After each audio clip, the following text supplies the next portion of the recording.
So like we'll Fargo, dive into some of Fargo the accent. Eagles stuff here. And as John writes at FanRag Sports NFL, why do NBA players make more than NFL players? Seems pretty easy. There's only 15 guys on that roster against 53, but I could be wrong on that, right, John? I mean, my math could be off. Well, I don't know. Evidently, a lot of people have trouble doing basic math because everybody seems stunned that NBA players make more than NFL. I think I write this column every year. And every year I'm just stunned. People just can't comprehend that there's – and if you think about 53-man roster, it's not 53. You have a 10-man practice squad. You're generally going to have anywhere from 7 to 10 players on injured reserve if you're lucky, and they all get paid their full salaries. So you're talking upwards of 70, 75 players, potentially up to 80 and above, that you're paying for an NFL season versus, as you said, 15 for the NBA. So even though the pie is bigger, about $13 billion to $8 billion, NBA players are always going to make more than NFL players. That's just the nature of it. And I always tell parents, hey, if you have a talented kid that can play basketball or football, steer them towards basketball. And even better, baseball. Because baseball, you make a lot of money and you can play till you're 35, 40. Yeah, now, obviously, the lack of players that the NBA is paying certainly goes into it, but there are some other factors as well that some things get lost in the cracks. The TV deals, the way that the CBAs are set up, the revenue splits that the labor agreements chose, the way that they chose. The NBA might focus on certain things where the NFL focused on other things, more safety for players, so they gave up some things. So there are a lot of things other than just, hey, there's only 15 guys to pay here, and there's 63 players to pay over here. Yeah, there are, but I think a lot of people, when you look at the split, the NBA players get 51%, NFL players get 48.5% of the revenue that is split. And you can argue, and probably it's a strong argument, that the NFL, because it is the more popular sport, the most popular sport, they probably deserve the highest percentage. That part I could buy. But again, if you take it up to 52, 53, they're still going to be far less paid than NBA players. It's just the basic math of it. But yeah, I mean, and they'll fight for that, I'm sure, in the next collective bargaining agreement, which comes up in 2020. But remember, in the NBA, I think for some reason there's this outdated mode, and because it probably was that way dating back to the 80s maybe, where the perception was that the NFL players always lost in negotiations. And, I was still covering the NBA during the lockout of 2011. They got hammered, the players there, knocked their 57% down to 50%. The league claimed 22 teams were losing money at the time, and they won. The owners won, not the players. So even that is sort of a misconception that basketball players win all the time and football players lose.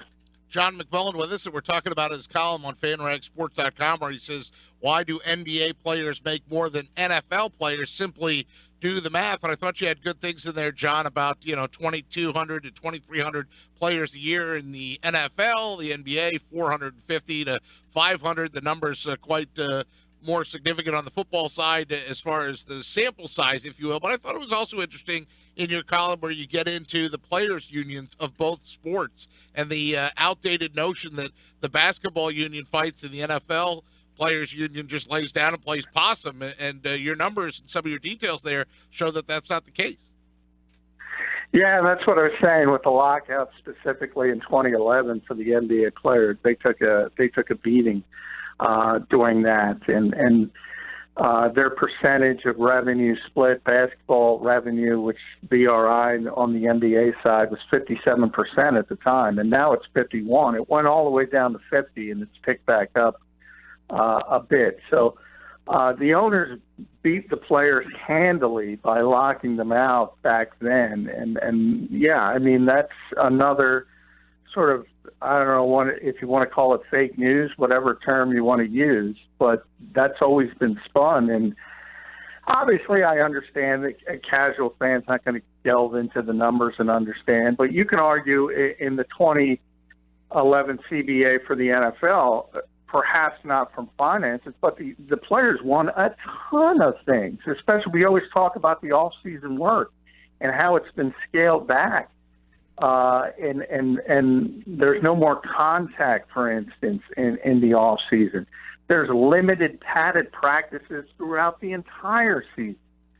So they won significant successions that point towards quality of life, but people obviously, those for whatever reasons, are not considered sexy. Yeah, two-a-days don't exist anymore in the league lexicon. You're right about that. I thought the part where I chuckled a little bit was toward the end when you did write that, no matter what your occupation is in the company you work for, it's sharing nowhere near 50% of its gross revenue with you and your peers. I thought that, yeah, that's a John McMullen special right there.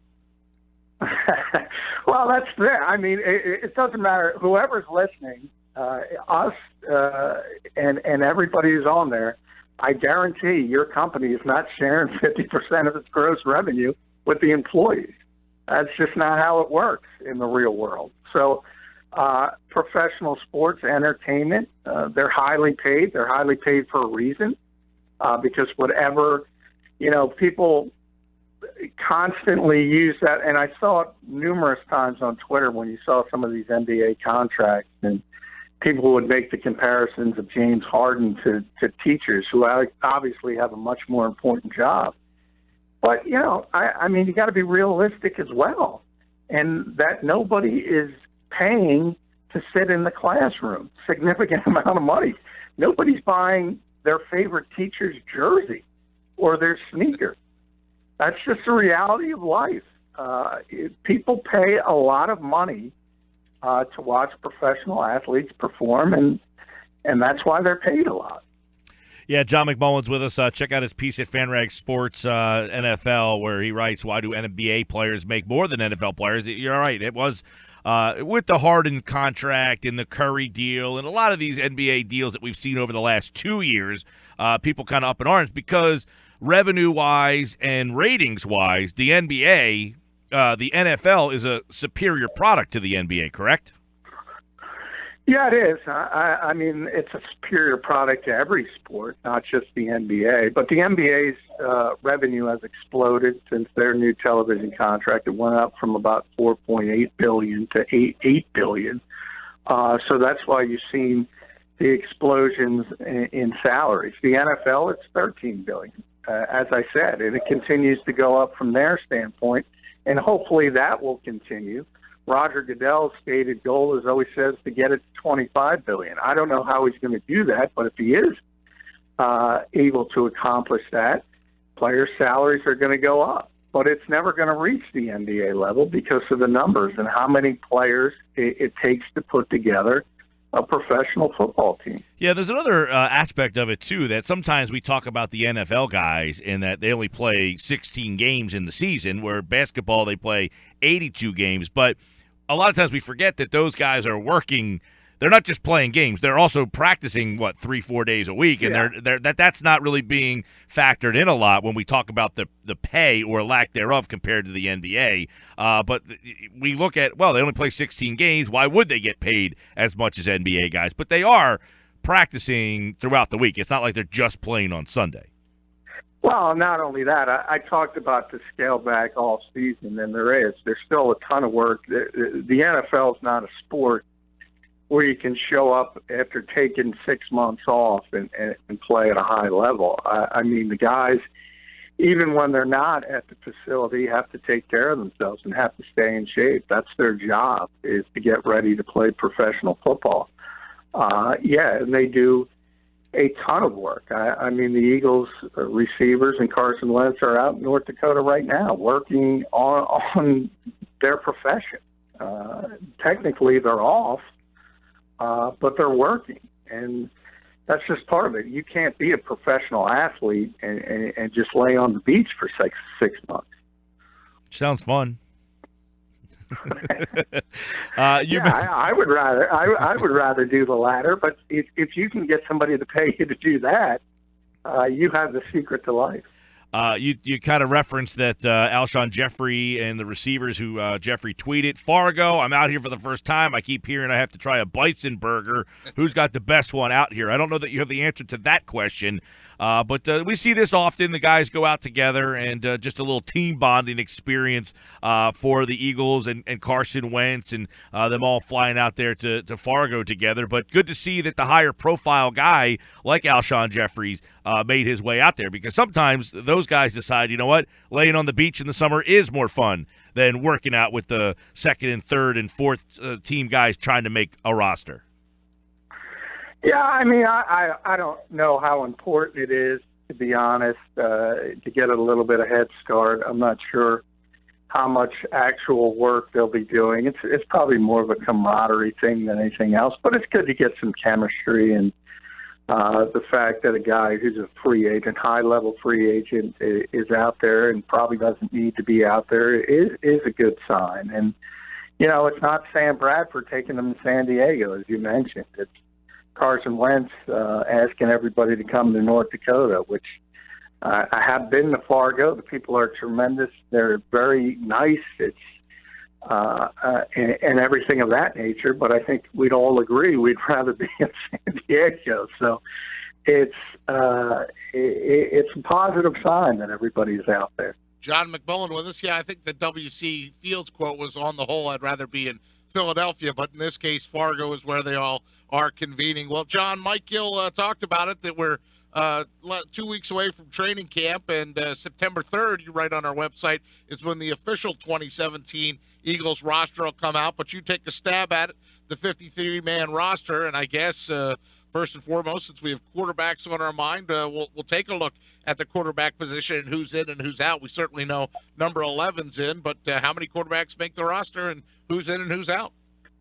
Yeah, and I'm sure that list will be 100%, so you don't have to worry about looking on September 3rd. But, no, I mean, if you think about it, after the Bradford trade last year, they only kept two receivers on the roster, on the 53, and they had one on the practice squad. I think it's going to be similar this year in the fact that I don't think it's really important to have a third-string quarterback.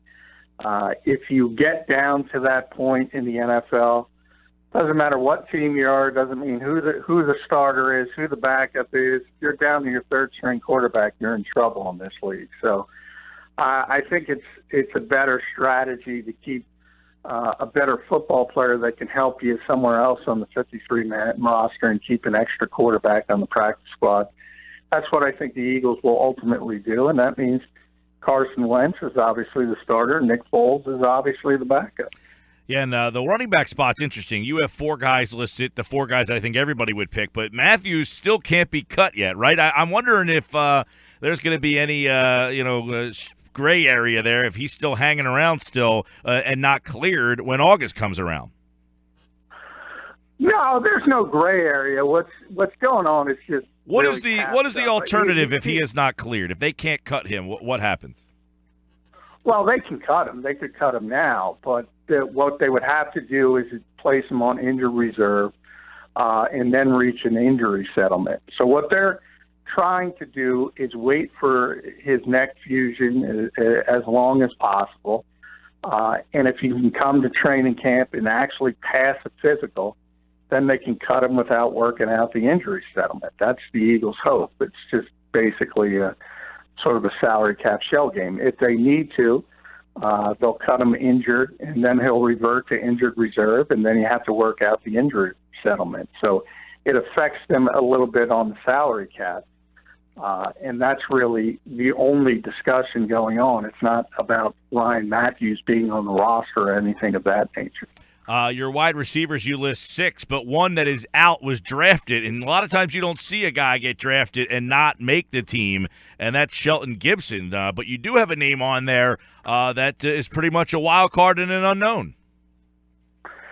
Yeah, I did. You know, you hear the Eagles talk and during the offseason, the coaches, and they were really impressed with what Marcus Johnson was able to do. I think certainly as we head towards training camp, he's ahead of sort of all those back-end receivers on the roster, which not only includes Shelton Gibson, who had a really bad offseason as a rookie draft choice, as you mentioned, but also some of the more familiar names people do know, and Paul Turners of the world, Bryce Treggs, who were on the roster at certain points last year, and even those college quarterback turned receivers, Greg Ward, David Watford, people of that nature.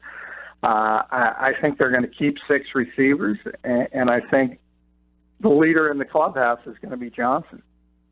John, we've talked about the tight end position, and you've said before that you think that's the easiest position to project. Zach Ertz, Brent Selleck, and Trey Burton. So we'll only take a little stop there on tight end while we move to one where they have a lot of depth but a lot of names, and you're not sure exactly who all the guys are that are going to make it. And that's offensive line. You list 10 offensive linemen. The first name that you list is out, though, is a guy that Eagles fans will know.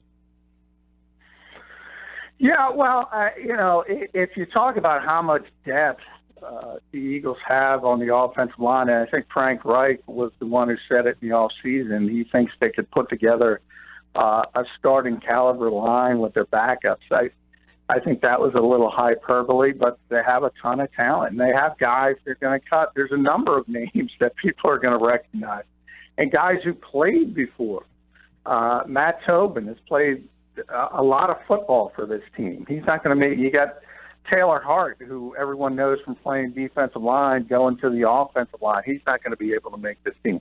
Darrell Green, if you remember, was the highest paid undrafted free agent in football last year. The numbers, he's not going to make this football team. So there's just a lot of guys that they have on the offensive line, and you'll probably see around the league some other teams picking up what the Eagles put on the street come September 3rd.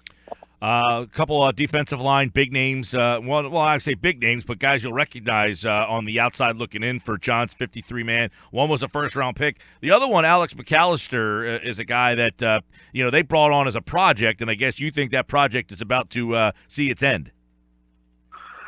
No, yeah, I think it is. I mean, the Eagles mentioned last year when they drafted him, he's a really intriguing guy because he's so long, and that's what you look for in pass rushers. But I said at the time, last year, Dorial Green-Beckham looked bigger than Alex McAllister.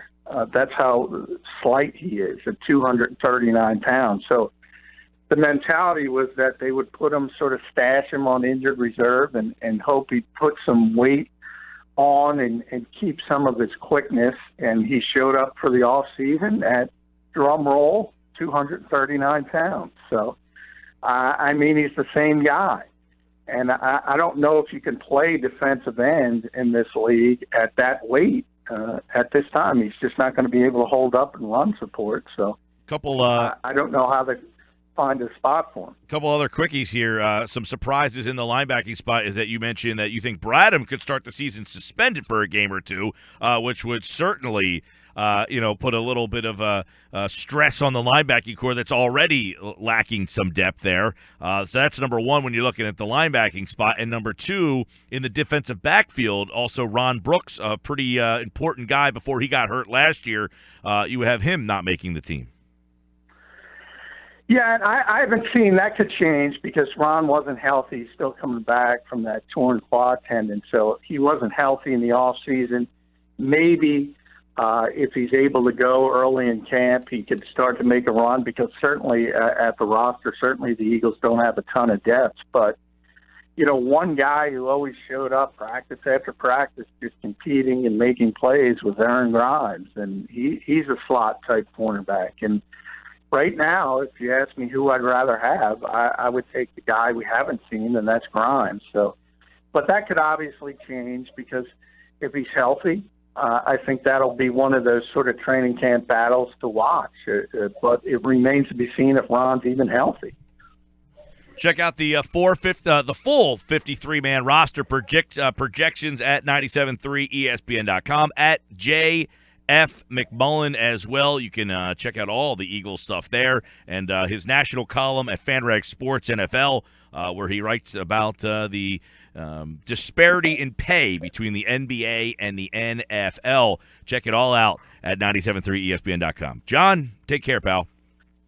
Hey, thank you, guys.